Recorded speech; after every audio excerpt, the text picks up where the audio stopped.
పెద్ద మంచి ఇదంతా డ్రామాలా కనిపిస్తుండదా నీకు? నీ బిడ్డకే కాదు ఏ ఆడబిడ్డకిటైనా మా ఆయన ఇట్టానే కాపాడతాడు.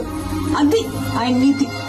మానవులు లేకుండా ఏ జన్మయ్యా నీది? శివని పెద్ద సినిమా చూసి మాట్లాడనా? నువ్వు గుమ్మలు ఉండద్దా? నీ కొడుకునంటే నువ్వు ఊరుకుంటావేమో గాని ఎవడైనా నా మొగుడినంటే నేను ఊరుకునేదే లేదు. నేను చేసిందా కాక అలా మాట కూడా పడాలా? ఇంకా ఎంత సాధిస్తారా? ఇంటి పేరు ఇంటి పేరు అని ఎవరికి కావాలా? ఇంటి పేరు పెళ్ళాడు కావాలా? ఇంటి పేరు మా ఆయన పేరు చెప్పుకొని ఊరు ఊరిగా బతుకుతాంటాయి.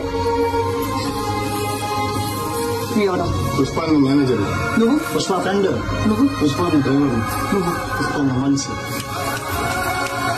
ఇదా ఎవరినైనా అడిగినా వాళ్ళ పేరు చెప్పుకో. పుష్ప మంచి అని చెప్పుకుంటారు. ఇదంతా ఎందుకయ్యా? ఈయనెవరు? పుష్పాలన్నా ఇది ఇది నా మొగడంటే. యో పుష్ప అంటే పేరు కాదు, పుష్ప అంటే బ్రాండ్. చిన్నమ్మ అసలు ఆపు. నువ్వు ఉన్నారు కదా ఇక్కడ తాటి చెట్లగా తీసుకుపోయినాయి. వీళ్ళు కొనుక్కుంటారు. స్వామి పోదామా స్వామి?